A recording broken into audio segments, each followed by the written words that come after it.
Guys, आज हम discuss करने वाले हैं difference between sexual and asexual reproduction.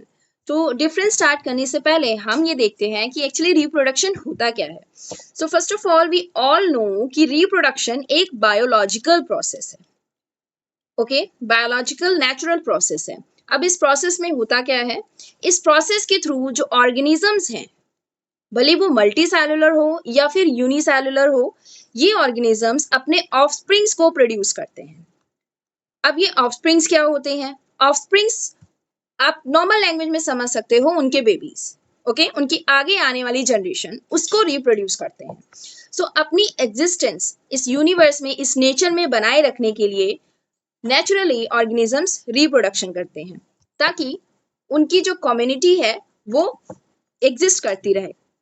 अगर ये रिप्रोडक्शन नहीं करेंगे, एग्जाम्पल ले जैसे कि लाइन्स, अगर लाइन्स ने रिप्रोडक्शन करना बंद कर दिया नेचुरली, तो एक टाइम के बाद उनकी जो पूरी कम्युनिटी है या फिर पूरी की पूरी पॉपुलेशन खत्म हो जाएगी। ओके, सो इसलिए इस नेचर में, इस एनवायरमेंट में जितने भी प्लांट्स, जितने भी ऑर्गेनिजम्स आप देख रहे हो, वो आज तक इसलिए देख रहे हो अर्थ की स्टार्टिंग से लेके अब तक, बिकॉज वो रिप्रोड्यूस करते रहे हैं और खुद की एग्जिस्टेंस को मेंटेन करके रख रहे हैं। चलिए डिस्कस करते हैं डिफरेंस क्या है सेक्सुअल मोड और एसेक्सुअल मोड में। सबसे पहले तो हम ये जानते हैं कि सबसे पहला जो रिप्रोडक्शन है वो कौन सा था जो कि ऑर्गेनिजम्स ने चूज किया, सेक्सुअल या एसेक्सुअल।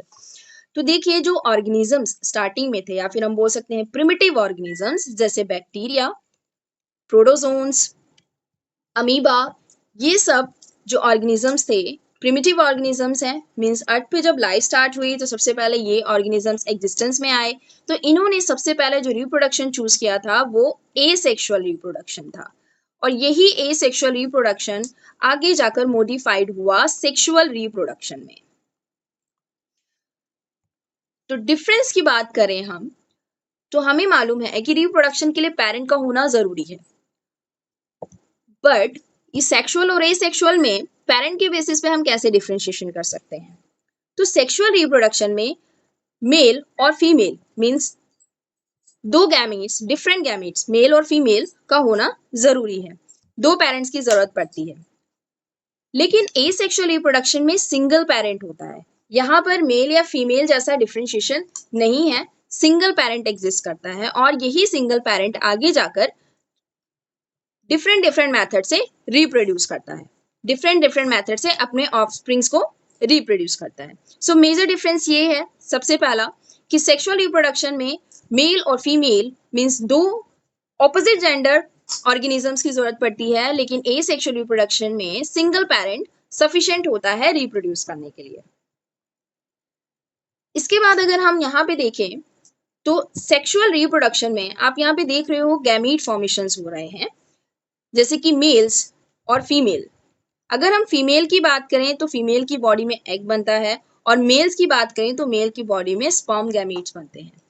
कॉमन लैंग्वेज में हम इन्हें गैमीट्स बोलते हैं, गैमीट्स बोलेंगे, सेक्स सेल्स भी बोल सकते हैं इन्हें, और जर्म सेल्स भी बोला जाता है। तो डिफरेंट डिफरेंट नेम्स हैं, ये कॉमन नेम्स हैं। अगर आप मेल और फीमेल गैमीट्स की बात करो तो दोनों के लिए हम गैमीट्स, सेक्स सेल या जर्म सेल वर्ड यूज कर सकते हैं। लेकिन अगर आप इंडिविजुअली उसे बताना चाह रहे हो तो मेल्स में स्पर्म्स प्रोड्यूस होंगे और फीमेल्स में एग्स बनेंगे। सो ये गैमीट प्रोडक्शन सिर्फ और सिर्फ सेक्सुअल रिप्रोडक्शन के टाइम पे ही होता है, एसेक्सुअल रिप्रोडक्शन के टाइम पे नहीं होता। ये सेकेंड डिफरेंस है कि जो गैमीट्स हैं या सेक्स सेल्स हैं या जर्म सेल्स हैं, ये सिर्फ और सिर्फ सेक्सुअल रिप्रोडक्शन के टाइम पे बनते हैं, ना कि एसेक्सुअल रिप्रोडक्शन के टाइम पे। ओके, अब यहां पे देखिए बैक्टीरिया किस तरह से बाइनरी फिजन कर रहा है। ये एग्जांपल है आपका एसेक्सुअल रिप्रोडक्शन का। यहां पर ये पेरेंट सेल है, इस पेरेंट सेल ने खुद को एनलार्ज करना शुरू किया, और इसके साथ साथ genetic material means DNA double होने लगा, और उसके साथ साथ न्यूक्लियस या प्लाज्मिड्स भी डबल होने लगे, और यहां से धीरे से फरो बनना स्टार्ट हो गया। जब फरो बनना स्टार्ट हुआ तो जो जेनेटिक मटेरियल डबल हुए थे, या फिर जो न्यूक्लियस या फिर सेल ऑर्गेनिल्स जो डबल हुए, वो सेपरेट हो गए इक्वली, और उस टाइम के बाद ये फरो और ज्यादा गहरा होता जाता है, और ये दोनों सेल्स एक दूसरे से सेपरेट हो जाते हैं, और इन्हें हम बोलते हैं डॉटर सेल्स। अब इस पूरी प्रोसेस में, इस पूरे फ्यूजन में कहीं भी गैमीट फॉर्मेशन नहीं हुआ। ये क्या हुए, एक दूसरे से अलग हुए, एक सेल ब्रेक हो गया दो सेल्स में, इसी प्रोसेस को हम फ्यूजन बोलते हैं। दो वर्ड्स होते हैं, फ्यूजन और फ्यूजन। आप ये दोनों ही वर्ड्स रिप्रोडक्शन में सुनेंगे, फ्यूजन भी और फ्यूजन भी। सो फ्यूजन में एक सेल, हम ये बोल सकते हैं कि दो सेल्स में ब्रेक हो जाता है, और फ्यूजन में दो सेल्स मिलकर एक सेल बना लेते हैं, एक सिंगल सेल प्रोड्यूस कर देते हैं। सो एसेक्सुअल रिप्रोडक्शन में यहाँ पे फ्यूजन हो रहा है, फ्यूजन नहीं। जबकि फ्यूजन आप अभी देखेंगे कि सेक्सुअल रिप्रोडक्शन में होता है। ये गैमीट्स हैं, स्पर्म और ओवम, जो कि ह्यूमन गैमीट्स हैं। अब अगर आप यहाँ पे देखें तो ये मेल और फीमेल गैमीट्स हैं, मींस एग और स्पर्म है। तो ये जब फ्यूज्ड होंगे, ओके, ये दोनों सेल्स क्या करेंगे, फ्यूजन करेंगे, और इसी फ्यूजन को हम बोलते हैं फर्टिलाइजेशन। आपने देखा अभी एसेक्सुअल रिप्रोडक्शन में फ्यूजन हो रहा था, मींस एक सेल दो सेल्स में ब्रेक हो रहा था, लेकिन सेक्सुअल रिप्रोडक्शन में ये दो सेल्स मिलके क्या बना रहे हैं, एक सिंगल सेल बना रहे हैं। मतलब दो सेल्स मिलके फ्यूज हो रहे हैं और एक सेल बना रहे हैं, जिसे हम बोलते हैं जाइगोट। ओके, इस फर्स्ट सेल को हमने बोला जाइगोट, जो मेल और फीमेल गैमेट के फ्यूजन से बना, और इस फ्यूजन की प्रोसेस को ही हम बोलते हैं फर्टिलाइजेशन। सो यहां से आपको ये श्योर हो गया होगा कि जो फर्टिलाइजेशन है वो सिर्फ और सिर्फ सेक्सुअल रिप्रोडक्शन का पार्ट है, ना कि एसेक्सुअल रिप्रोडक्शन का। रीजन, फर्टिलाइजेशन सिर्फ और सिर्फ गैमीट्स के बीच में होता है, और क्योंकि एसेक्सुअल रिप्रोडक्शन में गैमीट फॉर्मेशन हुआ ही नहीं, तो वहां पे फर्टिलाइजेशन का कोई चांस ही नहीं। ओके, सो ये अनदर डिफरेंस है। फर्टिलाइजेशन आपको एसेक्सुअल रिप्रोडक्शन में नहीं देखने को मिलेगा, वो सिर्फ और सिर्फ सेक्सुअल रिप्रोडक्शन का पार्ट है। उसके बाद अगर हम बात करें क्रोमोसोम्स की, फर्स्ट ऑफ ऑल क्रोमोसोम्स है क्या? क्रोमोसोम्स हमारा जेनेटिक मटेरियल है। ये हमारे पेरेंट्स की इंफॉर्मेशन को हमारी बॉडी तक ट्रांसमिट करता है। मींस अगर ये दोनों पेरेंट्स हैं, मेल और फीमेल, तो इनका जो बेबी होगा, इनके जो कैरेक्टरिस्टिक्स हैं, इनके बेबी में ट्रांसफर हुए, तो उसमें ट्रांसफर होने का रीजन क्या है? क्रोमोसोम्स। क्रोमोसोम्स उसको ट्रांसमिट करेंगे पेरेंट्स के कैरेक्टर को ऑफस्प्रिंग तक। अब थोड़ा सा एग्जाम्पल से समझते हैं कि आखिर ये कैरेक्टरिस्टिक्स हैं क्या। जैसे कि आपने देखा होगा कुछ बेबीज, या फिर आप खुद को ही कंपेयर कर सकते हो कि आपका नोज आपकी मदर की तरह है, या फिर हेयर पापा की तरह है। इस तरह से कुछ फीचर्स आपकी मदर से मैच करते हैं, कुछ आपके फादर से। तो ये क्यों हुआ?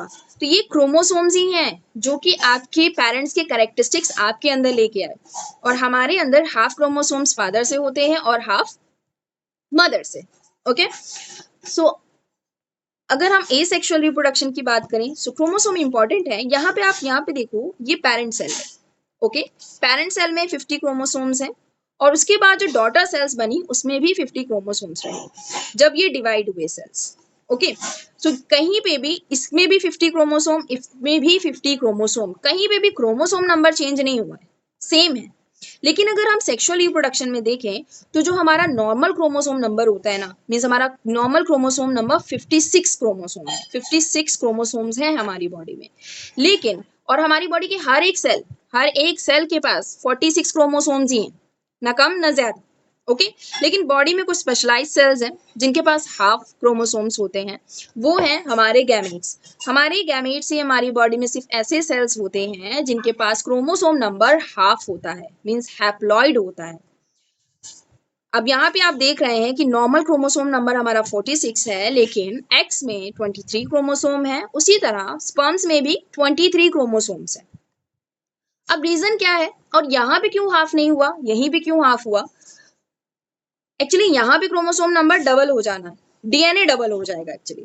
ओके, क्रोमोसोम नंबर नहीं, डीएनए यहाँ पे डबल हो जाता है, और वो सेपरेट कर दिया जाता है दो सेल्स में, और दोनों को इक्वल डिस्ट्रीब्यूट होके मिल जाता है। ओके, यहाँ पे डीएनए आपका क्या होगा, डुप्लीकेट होता है, क्रोमोसोम नंबर नहीं, डीएनए डबल होता है। ठीक है, डीएनए डबल होगा, और जब सेपरेट होंगे दोनों सेल्स, तो दोनों को इक्वल नंबर में डीएनए दे दिया जाएगा, फिर वो आगे जाके क्रोमोसोम फॉर्म कर लेंगे। ठीक है, लेकिन अगर हम बात करें सेक्सुअल रिप्रोडक्शन में, तो यहाँ पे क्रोमोसोम नंबर हाफ ही है। अब जब ये आगे जाके मीट करेगा, मीन्स फ्यूज होगा, ओके, फ्यूजन में क्या होगा, ये जो जाइगोट सेल्स बना है, तो 23 + 23 कितना हो जाएगा, 46। ओके। तो अगेन ये जो जाइगोट है क्रोमोसोम नंबर नॉर्मल हो गया, मीन्स ये इस बेबी के पास 46 क्रोमोसोम ही जाने वाला है। और अगर ये हाफ ना हुआ होता तो 46 ही रहते। 46 और 46 को अगर हम ऐड कर दे तो 92 क्रोमोसोम्स हो जाते, मतलब आगे वाली जनरेशन में 92 क्रोमोसोम्स आते। यहाँ एक क्रोमोसोम चेंज होने की वजह से बहुत सारे सिंड्रोम्स हो जाते हैं, बहुत सारे कैरेक्टरिस्टिक्स हमारे वेरी करने लगते हैं, प्रॉब्लम्स हो जाती हैं। और अगर जस्ट डबल क्रोमोसोम हो जाएगा तो बहुत ही ज्यादा कॉम्प्लिकेशंस हो जाएंगी। ओके, तो वो कॉम्प्लिकेशंस ना हो, हमारे कैरेक्टरिस्टिक्स चेंज ना हो, हम एक जो बेबी है या आगे वाली जनरेशन है वो नॉर्मली वैसे ही रहे जैसे कि पहली जनरेशन थी, तो उसके लिए क्रोमोसोम नंबर हाफ कर दिए जाते हैं सेक्सुअल रिप्रोडक्शन में, क्योंकि यहाँ पे दो गैमेट सेल्स आके फ्यूज होने वाले हैं, मतलब दोनों के क्रोमोसोम्स प्लस होने वाले हैं और फिर से 46 क्रोमोसोम नंबर मिल जाएगा। और आगे आने वाली जनरेशन में क्रोमोसोम नंबर सेम रहेगा, उसकी कॉन्टिन्यूटी सेम बनी रहेगी।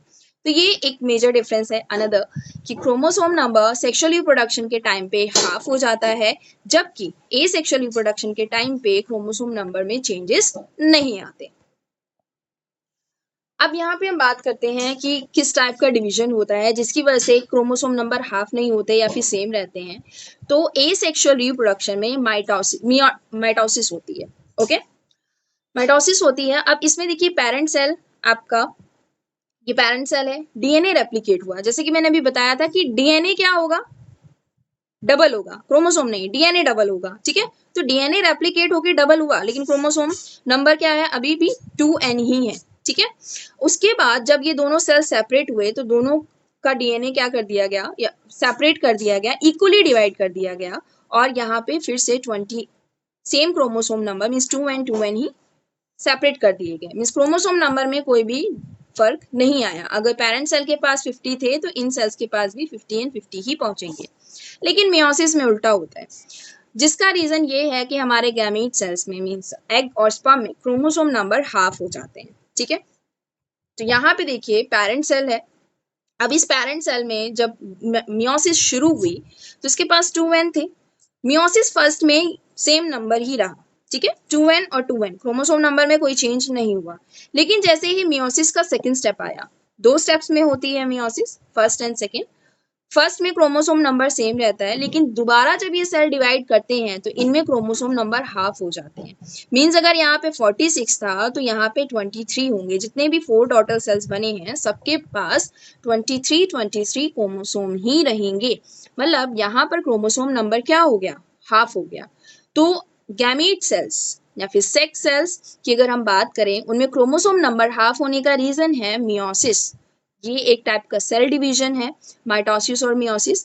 तो एसेक्सुअल रिप्रोडक्शन में या फिर ऐसे सेल्स जो या फिर ऐसे ऑर्गेनिजम्स जो एक सेक्सुअली रिप्रोड्यूस करते हैं उनमें माइटोसिस होती है, लेकिन ऐसे ऑर्गेनिजम्स जो कि सेक्सुअली रिप्रोड्यूस करते हैं उनमें मियोसिस होती है, और मियोसिस की वजह से ही सेक्सुअल रिप्रोडक्शन होता है। ओके, अगर मियोसिस नहीं होगी तो सेक्सुअल रिप्रोडक्शन की जरूरत नहीं होती है, फिर ए सेक्सुअल रिप्रोडक्शन सफिशिएंट होता है क्योंकि ये अपने आप में क्रोमोसोम नंबर को सेम रखता है। ठीक है, ये अनदर डिफरेंस था। अब हम बात करते हैं वेरिएशंस की। सबसे पहली बात ये पूछते हैं कि वेरिएशन होती क्या है।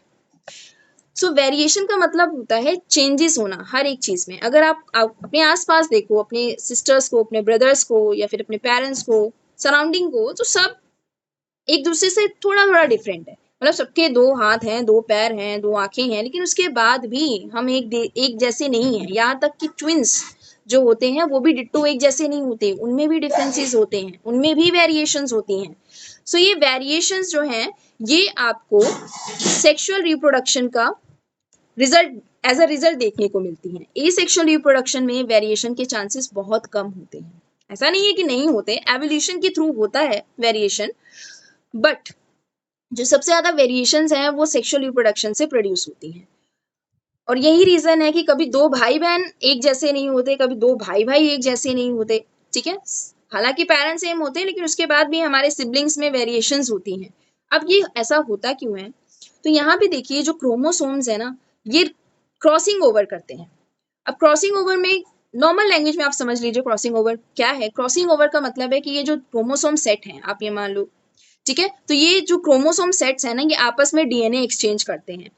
तो डीएनए एक्सचेंज करने से न्यू पेयर्स बन गए, जैसे कि आप रिजल्ट में देख रहे हैं यहाँ पे न्यू पेयर्स बन चुके हैं।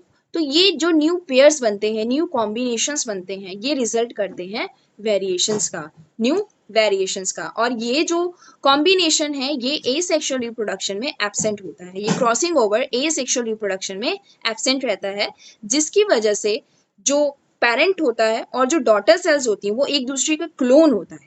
ओके, क्लोन का मतलब है हूबहू एक दूसरे जैसी ही होती है। पेरेंट सेल और डॉटर सेल में जेनेटिकली कोई भी डिफरेंस नहीं होता। ओके, कोई भी डिफरेंस यहाँ पे जेनेटिकली डॉटर सेल और पेरेंट सेल में नहीं रहेगा। लेकिन अगर हम सेक्सुअल रिप्रोडक्शन की बात करें तो वहाँ पे पेरेंट और उनके ऑफस्प्रिंग्स में जेनेटिकली और फिजिकली मॉर्फोलॉजिकली भी डिफरेंसेस आपको देखने को मिलते हैं, और वो रिजल्ट करता है अलग अलग वेरिएशंस का। और इन्हीं वेरिएशंस की वजह से आपको इतनी सारी वेराइटीज मिलती हैं देखने के लिए, इतनी सारे एनिमल्स की वेराइटीज, और आप बोल सकते हो प्लांट्स की।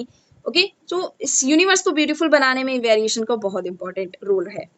जैसे कि आप यहाँ पे देख रहे हैं अलग अलग टोन्स के, अलग अलग हाइट्स के, अलग अलग हेयर कलर, अलग अलग आई कलर, ये सारी वेरिएशंस जो मिल रही हैं ये एसेक्सुअल रिप्रोडक्शन का और उसमें होने वाले क्रॉसिंग ओवर का ही रिजल्ट है, जो कि आपको एसेक्सुअल रिप्रोडक्शन में देखने को नहीं मिलेंगी। इस तरह की वेरिएशंस ये सिर्फ और सिर्फ सेक्सुअल रिप्रोडक्शन में आपको देखने को मिलती हैं। हर जनरेशन एक दूसरी जनरेशन से थोड़ा बहुत डिफरेंट होती है, और वही रीजन है कि ह्यूमन का एवोल्यूशन हुआ है। हम 4 पैरों पे चलने वाले इंसान आज 2 पैरों पे चल रहे हैं और इतने ज़्यादा हाईटेक और मॉडिफाइड हो चुके हैं क्योंकि एवोल्यूशन आगे पॉजिटिवली ही जा रहा है। ओके, और उसका रिजल्ट और इस सेक्सुअल रिप्रोडक्शन उसमें बहुत इंपॉर्टेंट रोल प्ले कर रहा है। So thank you, do subscribe my channel for more videos. And आपको अगर इस टॉपिक से रिलेटेड कोई भी डाउट है तो आप कॉमेंट सेक्शन में मेंशन कर सकते हैं। Thank you.